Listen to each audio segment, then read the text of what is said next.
राम राम, आप सभी को राम राम। और बहुत ही शुभ अवसर है आज का दिन। आज के दिवस पे हम इस वेबिनार को आयोजित कर रहे हैं कृष्ण जन्माष्टमी के शुभ अवसर पर। तो आज जैसा कि आज मेरे एक सज्जन से बातचीत हो रही थी, तो उन्होंने बहुत ही अच्छी सी बात बोली कि अगर हम अपने चित्त में कृष्ण को बसा लें तो जन्माष्टमी है। तो उसी के साथ मैं स्टार्ट करना चाहूंगी। आप सभी का स्वागत, अभिनंदन, वंदन इस वेबिनार में।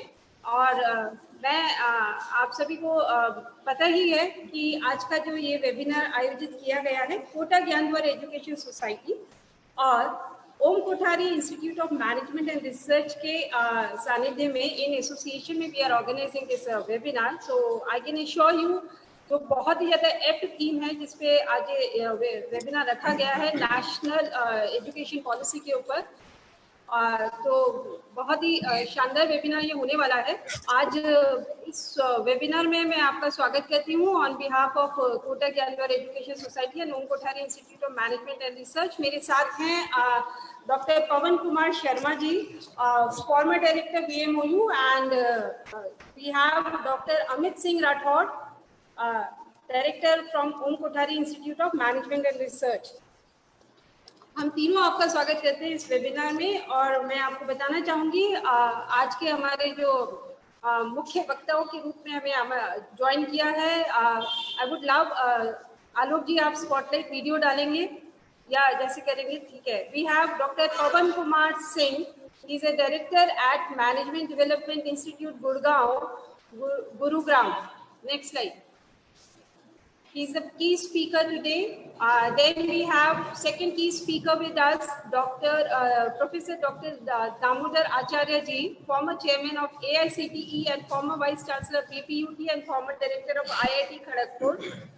Then we have our next vibrant speaker today with us, Professor Dr. S.B. Sharma, Dean Faculty of Science and Director Research, Motherhood University, Roorkee. आप तीनों का मैं स्वागत करना चाहूंगी इस मंच पर कि आप कोटा ज्ञानवर और ओम कोठारी के साझा मंच पर आज आप लोग आए हैं। और आज की जो मुख्य थीम हमने रखी है, theme is national education policy 2020 for reforming Indian education system. तो इस थीम पर जब हम बात करने वाले हैं तो मैं आप सभी को विदित है कि हाल ही में केंद्रीय मंत्रिमंडल ने स्कूल से कॉलेज तक के भारतीय शिक्षा प्रणाली में कई बदलाव लाने के उद्देश्य से नई शिक्षा नीति को मंजूरी दी है। और इसका लक्ष्य जो है भारत को एक वैश्विक ज्ञान महाशक्ति बनाना है। तो जब हम वैश्विक ज्ञान महाशक्ति की बात करते हैं तो कोटा ज्ञान द्वार का ज्ञान आपके द्वार माध्यम के जो कि हमारा टैगलाइन है उसके माध्यम से आप तक पहुंचना बहुत ही ऑब्वियस बात थी। तो कैबिनेट ने मानव संसाधन विकास मंत्रालय का नाम बदलकर शिक्षा मंत्रालय करने को भी मंजूरी दी है, ये आप सभी जानते हैं। और ये जो मंजूरी दी गई है ये स्वतंत्रता के बाद भारत में शिक्षा के ढांचे का केवल तीसरा प्रमुख सुधार है। इससे पहले दो शिक्षा नीतियां आप सभी जानते हैं यहाँ आई 1968 और 1986 में लाई गई थी। तो इस पर आज एक बहुत ही डिटेल चर्चा हम यहाँ करने वाले हैं। What I can talk is जो आगे का रास्ता, जो वे फॉरवर्ड जो हम देखते हैं वो ये है कि new education policy aims to facilitate an inclusive, participatory and holistic approach, और जिसका कि जो हमें सुविधाजनक बनाएगा, जो कि प्रत्येक क्षेत्र में अपने अनुभवों, अनुभवजनों, अनुसंधानों यानी कि रिसर्च, हितकारक प्रतिक्रिया, साथ ही सर्वोत्तम प्रथाओं से सीखे हुए पाठों को ध्यान में रखता है। यह शिक्षा नीति ये शिक्षा के प्रति एक अधिक वैज्ञानिक दृष्टिकोण की दिशा में एक प्रगतिशील बदलाव है और निर्धारित संरचना में बच्चे की क्षमता को पूरा करने में मदद करती है। तो जो हम जब ज्ञानद्वार की बात करते हैं तो we also help and we also empower and enable people, and जो उनकी अपनी स्किल्स है हम उन्हीं को उसको बढ़ावा देते हुए हम आगे की बात करते हैं। तो मुझे बहुत अच्छा लग रहा है कि भारत की जो राष्ट्रीय शिक्षा नीति आई है उसके साथ जो दोनों संस्थाएं आज जुड़ी हैं वो भी एम्पावरमेंट और इनेबलिंग कर रही हैं लोगों को उनकी स्किल को आगे बढ़ाने में। तो यदि अगर हम इसे वास्तविक दृष्टि में लागू किया जाएगा, अगर हम सबका साथ रहेगा, हम इसे प्रचारित प्रसारित करेंगे, आपका और हमारा इसी तरह से इसमें साथ हो सकता है कि हम इसको सही मायने पे इसके सही चीज़ों को आम जन तक पहुँचाएं। और जो सरकार इसका इम्प्लीमेंटेशन करेगी उसमें तो हम हम अपनी जो भी भूमिका निभा सकते हैं, जैसा कि माननीय प्रधानमंत्री महोदय ने उस दिन कहा भी है जब इसको लॉन्च किया गया था कि हम विभिन्न वेबिनार्स के माध्यम से, अवेयरनेस कैंप्स के माध्यम से लोगों तक, जन जन तक इस चीज को प्रसारित करें। तो आइए हम सब मिलकर ज्ञान आपके द्वार शिविर के मिशन के अंतर्गत नवीन राष्ट्रीय शिक्षा नीति के विभिन्न पहलुओं को समझने के लिए इस वेबिनार को आज हम अटेंड कर रहे हैं। और मुझे पूरी आशा है कि आप लोग सब यहाँ से वेबिनार के अगले 1.5 घंटे में, 2 घंटे में बहुत ही कुछ सीखेंगे। इसमें मैं आप सभी को बताना चाहूंगी, सभी प्रतिभागियों का मैं स्वागत करती हूँ। सभी पार्टिसिपेंट्स जो कि पैन इंडिया से हमें ज्वाइन कर रहे हैं, ISTD के सभी चैप्टर से लोग जुड़े हुए हैं, कई यूनिवर्सिटीज और कई शिक्षण संस्थाओं से हमारे साथ सभी प्रतिभागी आए हैं। आप सभी का स्वागत करती हूँ। मैं आपको बताना चाहूंगी कि आज हम एक फीडबैक फॉर्म यहाँ पर देंगे इस वेबिनार के दौरान। उस फीडबैक फॉर्म को जब आप सबमिट करेंगे, so you will be getting all those who are going to fill up that feedback form, they will be providing with e-certificate of participation also. So इसी के साथ मैं इस वेबिनार में ज़्यादा समय नहीं लूंगी, मैं शुरुआत करती हूँ। आज के हमारे मुख्य वक्ता, जो पहले मुख्य वक्ता है, उनको आमंत्रित करने के लिए मैं उनका छोटा सा परिचय आपको, वैसे वो किसी परिचय के मोहताज है नहीं, लेकिन जरूरी है इसलिए मुझे यहाँ पे परिचय देना होगा।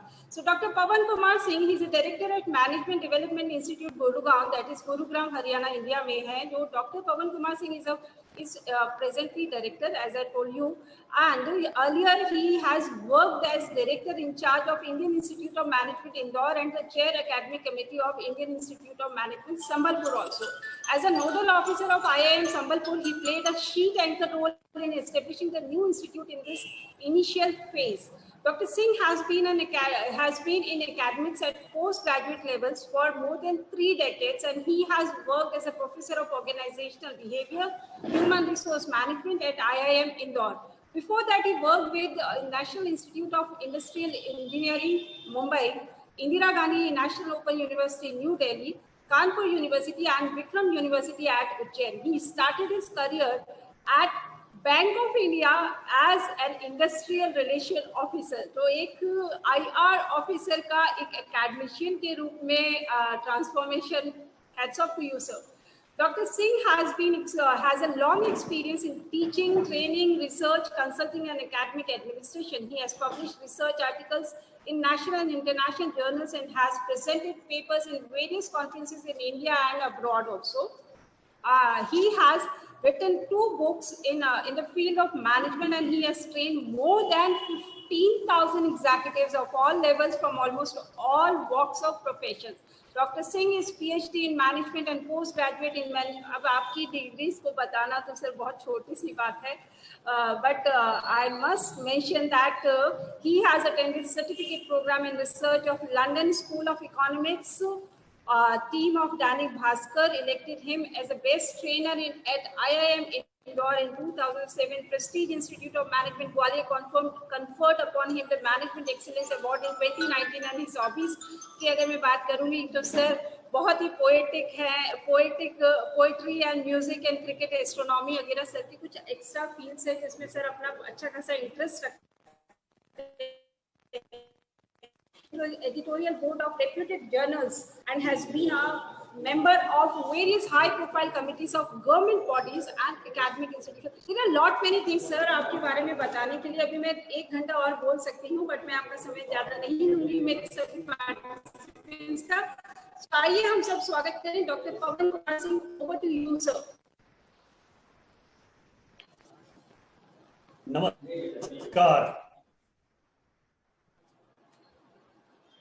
नमस्कार अनीता जी, क्या मैं दिखाई पड़ रहा हूँ, सुनाई पड़ रहा हूँ?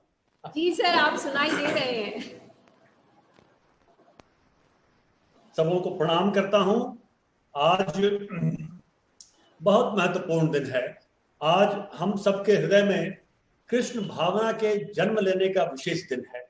और वैसे तो कृष्णावतार जो हुए, 8वें अवतार विष्णु के, उनका जन्मदिन ब्रज क्षेत्र में और भारत के सभी क्षेत्रों में, दुनिया के सभी क्षेत्रों में मनाया जा रहा है। तो ऐसे कृष्ण भगवान के जन्मदिन के दिन अनीता जी ने इतने बहुत ही महत्वपूर्ण विषय पर हम लोगों को साथ लाने का मौका दिया, तो समझिए कि एक अच्छी भावना का जन्म हो रहा है। और मैं विशेष रूप से हमारे और जो अग्रज वक्ता हैं डॉक्टर दामोदर आचार्य साहब, डॉक्टर एसबी शर्मा जी, इनको सुनने के लिए और इनसे और कुछ समझ हमारी बढ़ाने के लिए मैं उत्सुक हूं। और ये सब मौका का आयोजन श्री अनीता चौहान जी ने किया है। बहुत आपको धन्यवाद। और डॉक्टर पवन कुमार शर्मा जी और डॉक्टर अमित राठौड़ जी, ये दोनों जो शिक्षाविद हैं, एक तो पवन कुमार शर्मा जी तो मेरे बड़े भाई जैसे ही हैं, और अमित राठौड़ जी बड़ा स्नेह करते हैं, और मेरी कोटा में इनसे मुलाकात हुई है। तो मैं आप सबको प्रणाम करता हूं। और जितने भी श्रोतागण में सुधीजन हैं, सभी हैं। कभी आप वक्ता हो जाते हैं, हम श्रोता हो जाते हैं, कभी हम वक्ता हो जाते हैं, तो आज जो श्रोता बने हैं वो श्रोता हो जाते हैं। तो सब एक दूसरे से सीखने का जो ये एक वेबिनार का यज्ञ चल रहा है, महायज्ञ चल रहा है, इसके लिए और इस आयोजन के लिए चलिए चर्चा शुरू करते हैं। और करीब हम लोग 4 बजे तक यहाँ रहेंगे, और हम लोग जितने भी वक्ता हैं अपने अपने विचार रखेंगे। कोई प्रश्न होगा तो उसको हम लोग उसके बारे में अपने विचार रखने का प्रयास करेंगे। और अंत में हम चाहेंगे कि अगर अवसर ऐसा मिलता है तो एक जद्दोजहद यहाँ पैदा हो, क्योंकि कोई भी वेबिनार हो, चाहे कॉन्फ्रेंस हो या सेमिनार हो या कोई मान लीजिए कोलोकियम हो, वहां जब तक एक तर्क वितर्क नहीं होता तब तक फिर वहां से ज्ञान का मक्खन नहीं निकलता। और आज तो मक्खन निकालने का दिन है। मक्खन निकालिए, मिश्री मिलाइए, लाला का जन्म या तो कुछ लोग कल रात मना चुके हैं या आज मनाएंगे, उनको खिलाइए। तो ये मक्खन निकालने का जो है, जो कृष्ण के जन्म से संबंधित है, उसका गूढ़ अर्थ यही है कि इस तरह के आयोजन से जो समझ की मक्खन निकलती है उसका रसास्वादन हम लोग करें।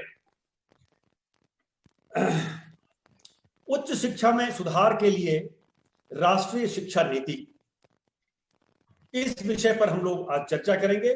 और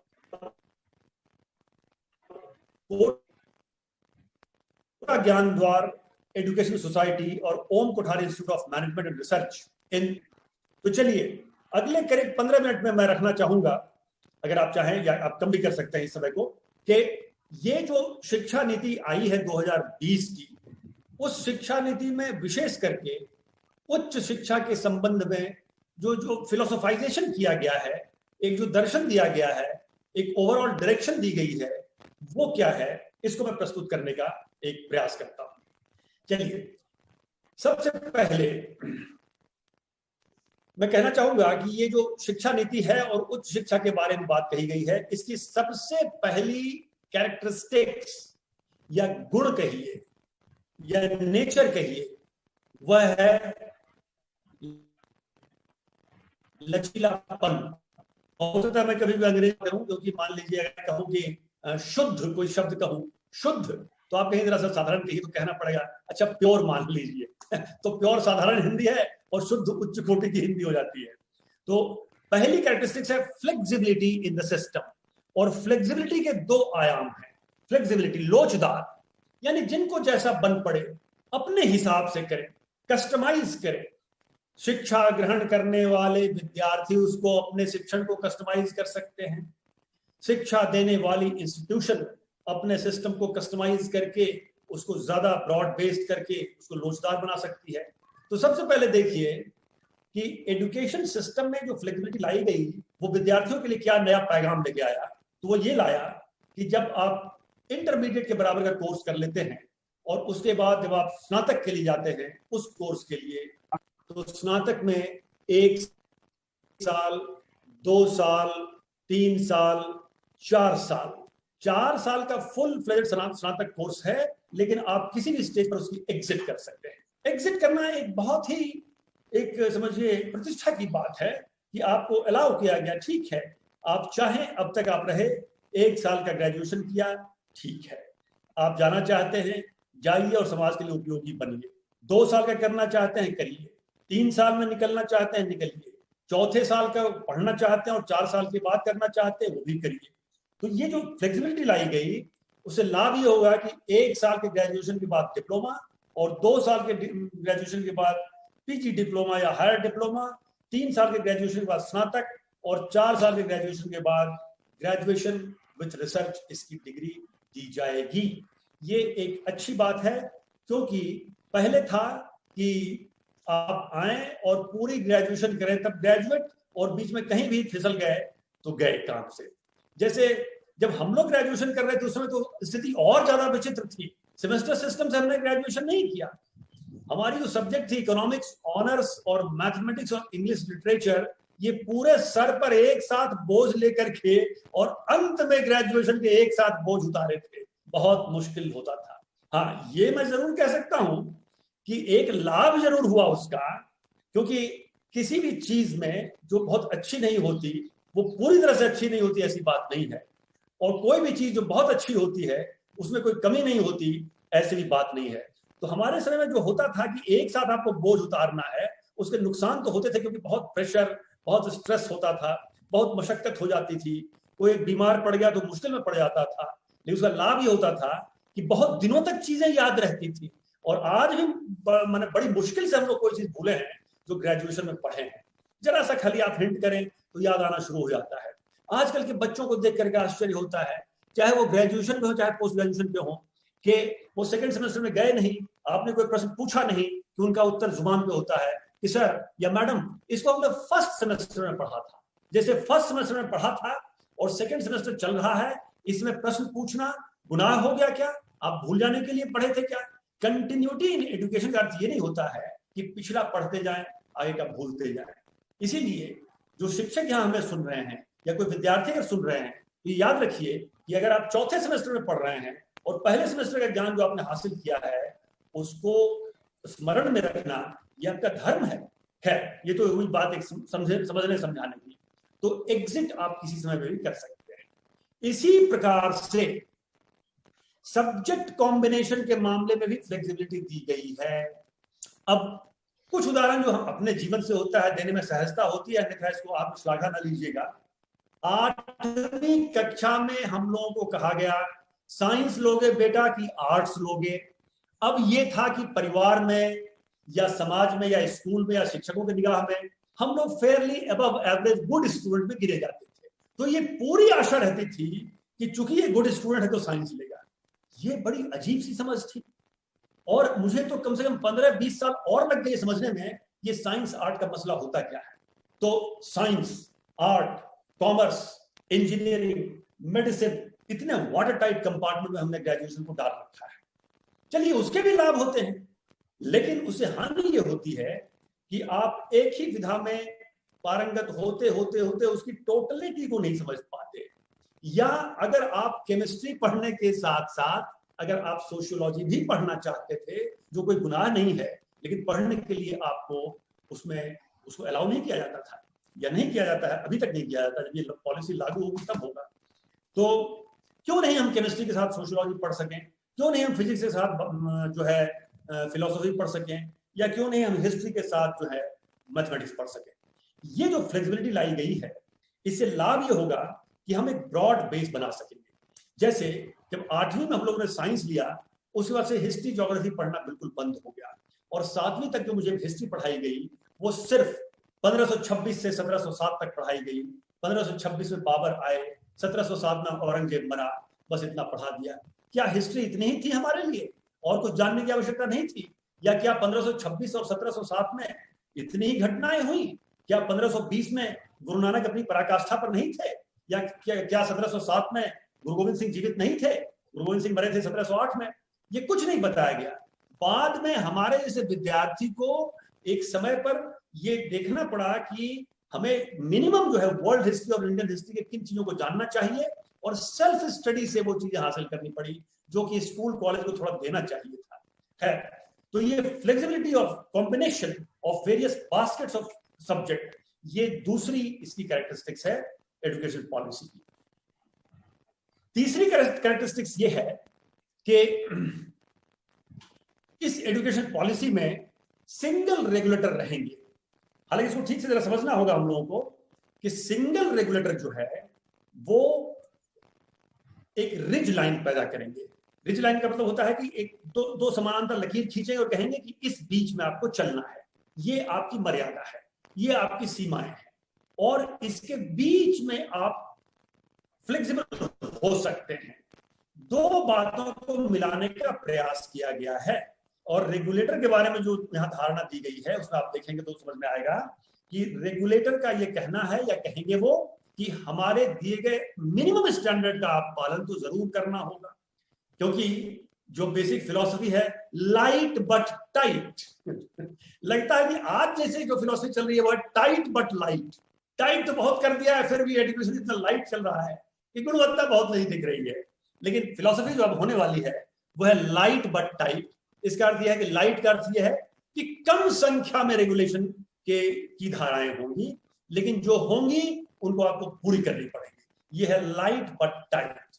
लेकिन एक चीज और इसमें है जो बड़ी इंटरेस्टिंग है कि हर क्षेत्रीय संस्थाओं को जो अलग अलग क्षेत्रों में है, जैसे कुछ संस्थाएं जंगली इलाके की ओर हैं, कुछ संस्थाएं रेगिस्तान के आसपास की हो सकती हैं, कुछ संस्थाएं जहां पहाड़ के दृश्य ज्यादा है और वहां के संसाधन ज्यादा हैं, कुछ नदी और समुद्र किनारे होते हैं। हर ज्योग्राफी की अपनी अपनी इकोनॉमी होती है। इकोनॉमिक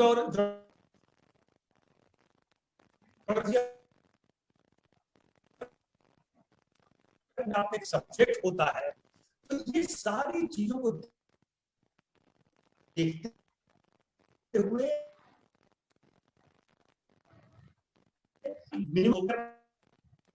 इस चीज को जरा रीडिंग बिटवीन लाइन करना पड़ेगा, क्योंकि बहुत क्लियर तो नहीं लिखा हुआ है, लेकिन अगर हम स्पिरिट को देखें तो ये दिया हुआ है कि मिनिमम स्टैंडर्ड के प्रावधान का पालन करिए और अपने अपने जगहों पर अपने अपने तरीके से अपनी अपनी एंडाउमेंट फोर्सेस के आधार पर, अपनी अपनी शक्तियों के आधार पर, अपनी अपनी स्ट्रेंथ के आधार पर आप कैसे एक्सेल कर सकते हैं, ये आप मॉडल बताइए, क्योंकि सबके एक्सेलेंस का मॉडल एक नहीं हो सकता है। जैसे मैनेजमेंट के क्षेत्र में देखिए कि मैनेजरियल फंक्शन आपको कैसे करना है, उसका स्टैंडर्ड ऑपरेटिंग प्रोसेस अगर दे दिया गया हो वो तो सबके लिए कॉमन होता है, लेकिन लीडरशिप स्टाइल सबके लिए कॉमन नहीं हो सकती है। हम लोग भी देखते हैं कि संस्थान के डायरेक्टर होते हैं, यूनिवर्सिटी के वाइस चांसलर होते हैं, कंपनीज के सीएमडी होते हैं। अब मान लीजिए सीएमडी पांचों इफेक्टिव हैं या थे अपने हिस्ट्री में, तो लेकिन पांचों की स्टाइल एक नहीं होगी, सब अपनी अपनी तरह से एक्सेल होते हैं, क्योंकि दो व्यक्ति लीडरशिप के लेवल पर कार्बन कॉपी नहीं होता। इसी प्रकार दो एक्सेलेंट इंस्टीट्यूट एक दूसरे का कार्बन कॉपी नहीं होता, कुछ एक्सेल लेकिन अपने अपने तरीके से कर रहे हैं। आईआईटी भी जो जितने हैं या सब या निचर हैं या आईसर हैं या यूनिवर्सिटी के डिपार्टमेंट हैं, अपने अपने तरीके से एक्सेल करें। इसके लिए प्रावधान सिंगल रेगुलेटर के होते हुए भी रहेगा। अब दो बातें और मैं करके अब जो है फिर मैं चाहूंगा कि हम और अन्य जो महानुभाव हैं, दामोदर साहब हैं, शर्मा साहब हैं, उनसे सुने। लेकिन दो बातें और रखता हूं, बाद में क्वेश्चन आंसर भी सबको मौका मिलेगा, मुझे भी शायद मिलेगा। देखिए, रिसर्च के मामले में मैं दो बातें करना चाहता हूं। रिसर्च के बारे में ये कहा गया है कि रिसर्च फंडिंग मजबूत की जाएगी और इंस्टीट्यूट के स्ट्रेंथ के आधार पर बेसिकली रिसर्च बेस्ड या बेसिकली टीचिंग बेस्ड यूनिवर्सिटीज बनाई जाएंगी। लेकिन रिसर्च बेस्ड यूनिवर्सिटी को भी अच्छी टीचिंग करनी पड़ेगी और टीचिंग बेस्ड यूनिवर्सिटी को भी सब्सटेंशियल रिसर्च करना ही चाहिए। बिल्कुल सही बात है, क्योंकि टीचिंग रिसर्च दोनों जो हैं वो एक दूसरे के परिपूरक ही तो हैं। अच्छा रिसर्चर बढ़िया टीचिंग कर सकता है, बढ़िया टीचर अच्छी चीजों को, गैप एरिया को देख करके अच्छा रिसर्च कर सकता है। लेकिन यहाँ एक बात देखिए कि रिसर्च के मामले में ये कहा जा रहा है कि रिसर्च हमारे काम की हो और इंडिजिनस हो। मैं कहना चाहूंगा, जैसे हम लोग केस स्टडी पढ़ाते हैं मैनेजमेंट में, और अक्सर फॉरेन के केसेस को लेकर के और थोड़ा बहुत नाम वाम बदल करके उस केस को इंडियन कंटेक्स्ट का बता के पढ़ा देते हैं। ऐसे सुपरफ्लुअस ट्रांजिशन से काम नहीं चलेगा। हमें अपने इंडिजिनस रिसर्च रिपोजिटरी पैदा करने होंगे। मैं कभी कभी हल्के फुल्के अंदाज में कहता हूं, थोड़े से उसमें हास्य भी है, कि कोई केस लिया फॉरेन का, उसमें रॉबर्ट नाम लिखा है तो उसको राजू लिख दिया, और स्टेफानी लिखा है तो उसको स्मिता लिख दिया और कह दिया ये इंडियन केस है। ऐसे नहीं चलेगा, क्योंकि कुछ देखिए, ज्ञान के जो दो पहलू हैं, ज्ञान का कुछ ऐसा पहलू है जैसे फिजिक्स का है, कुछ फिजिकल केमिस्ट्री का है या मैथमेटिक्स का है, कि दुनिया के ग्लोब के हर पॉइंट पर, हर कोने पर वही ज्ञान सबके लिए लागू है। a + b होल स्क्वायर का एक्सपेंशन टिम्बक्टू में जो है, या साउथ अफ्रीका में जो है, इंडिया में जो है, अमेरिका में जो है, न्यूजीलैंड में है, चिली में है, सब में एक ही है। लेकिन सोशियोलॉजी है, या पॉलिटिकल इकोनॉमी है, या इकोनॉमिक ज्योग्राफी है, या इकोनॉमिक्स है, या मैनेजमेंट है, ये सब जब तक होम ग्रोन नहीं होंगे, सीधे इंपोर्ट करने से काम नहीं चलेगा। और ऐसे रिसर्च को आगे बढ़ावा दिया जाने वाला है। इसलिए इंडिजिनस रिसर्च पर जो जोर है, ये एक अच्छा कदम है, लेकिन इसे सिर्फ लेटर में नहीं, स्पिरिट में इसका पालन करना होगा।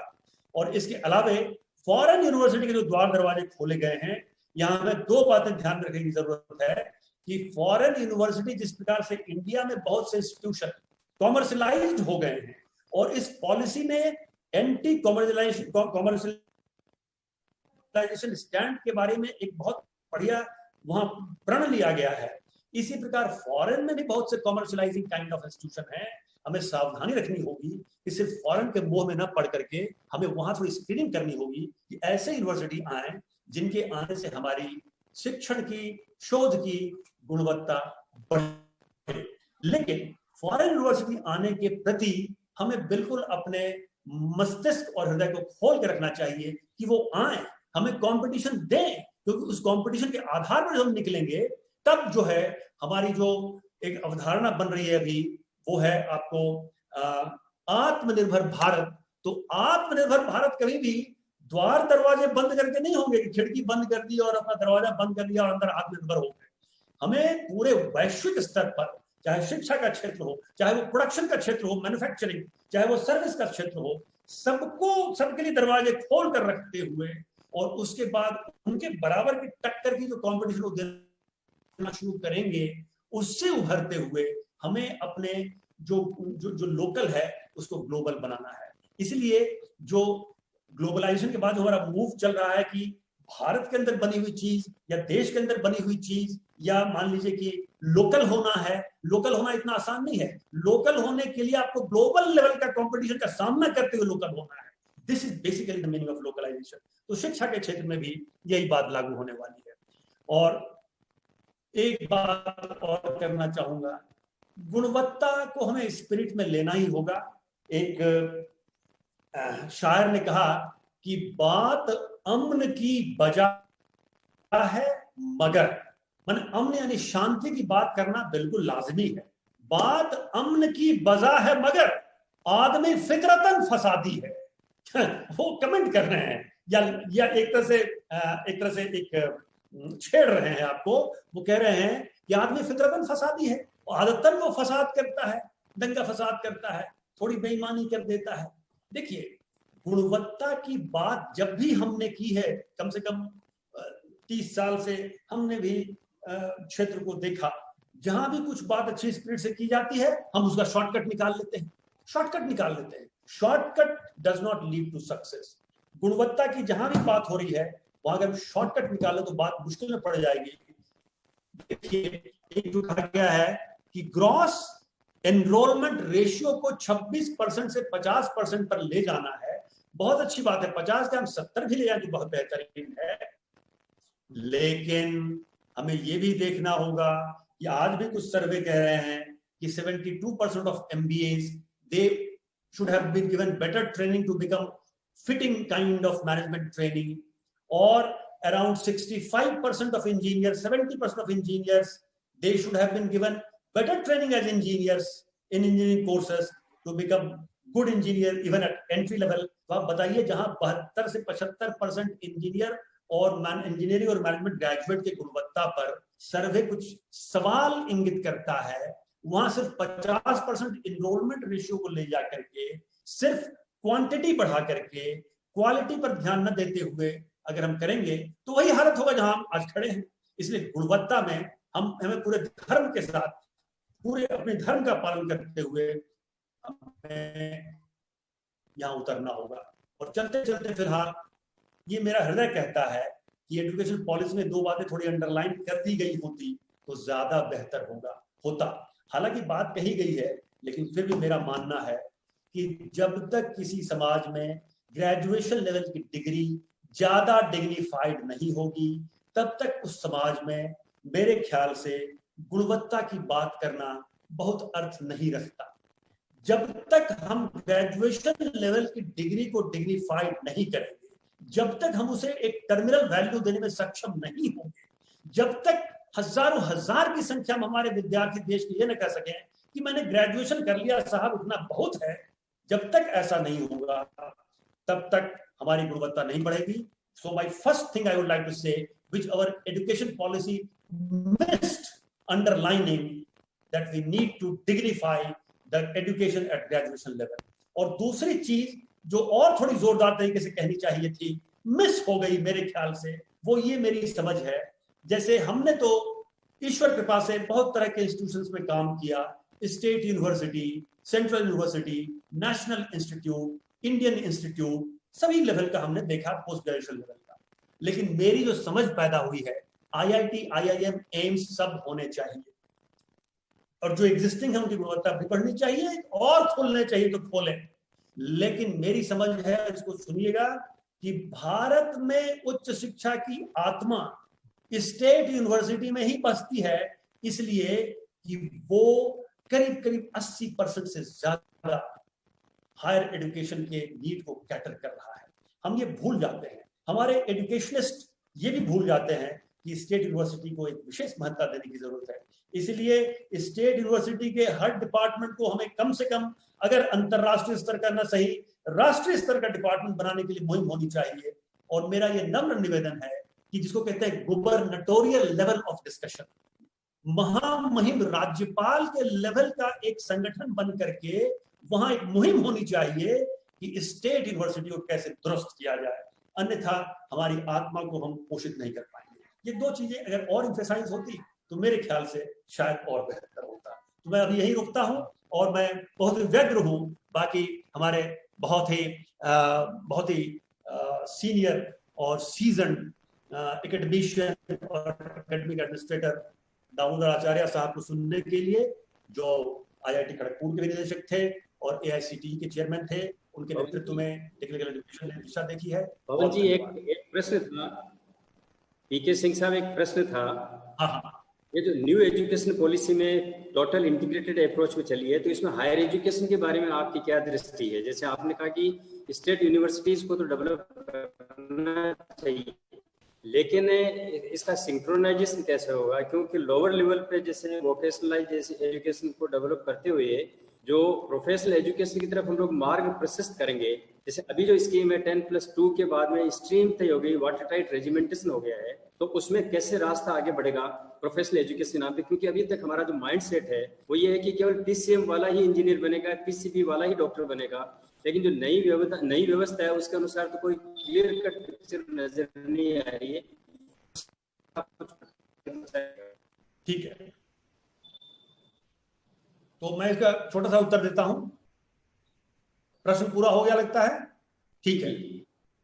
देखिए, एक कंफ्यूजन हो सकता है हमारे ध्यान में, हम लोगों के ध्यान में, कि जनरलाइजेशन वर्सेस स्पेशलाइजेशन का क्या टकराव होगा, और ये दुनिया चाहती क्या है, समाज चाहता क्या है.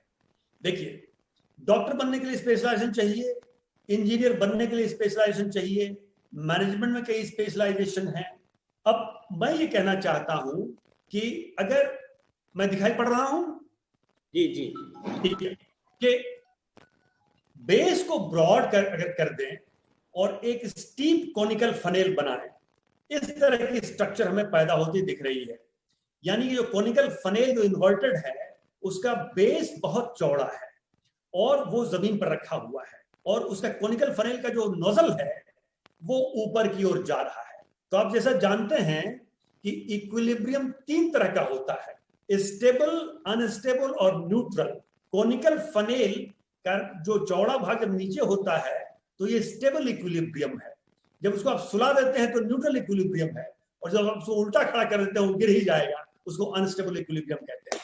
तो मेरी ये समझ है कि हायर एजुकेशन में अगर हम ब्रॉड बेस करने की बात कर रहे हैं और डिफरेंट सब्जेक्ट कॉम्बिनेशन को अलाउ करने की बात कर रहे हैं, तो एक टोटल सिटीजन बनने की दिशा में यह बेहतर कदम है कि हम जो है एक ऐसा इंजीनियर पैदा कर रहे हैं जो हिस्ट्री भी जानता है, और अपनी इच्छा अगर उसकी रही है तो थोड़ा सोशियोलॉजी भी जानता है, या अगर कोई ऐसा सोशियोलॉजिस्ट पैदा कर रहे हैं जो टेक्नोलॉजी भी जानता है और कल को हिस्ट्री ऑफ टेक्नोलॉजी के बारे में विचार करके कुछ नई दिशा के बारे में सोच के समाज को रास्ता दे सकता है।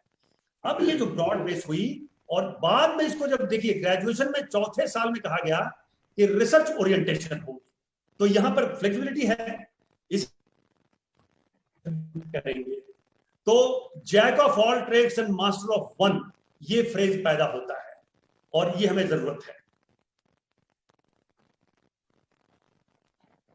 जी, It is always a pleasure and a pleasure for us to have interaction with you। और आपने बहुत ही बखूबी से बिल्कुल जमीन से उठी हुई बात को आगे तक आपने बढ़ाया, और जो न्यू एजुकेशन पॉलिसी में आपने flexibility with reference to entry and exit, flexibility with reference to studies और flexibility with reference to the single regulator कि लाइट बट टाइट, इस तरह की व्यवस्था के साथ आपने अपनी बात रखी। और भी सारी कई प्रश्न आ रहे हैं, मैं हम लोग बाद में उसको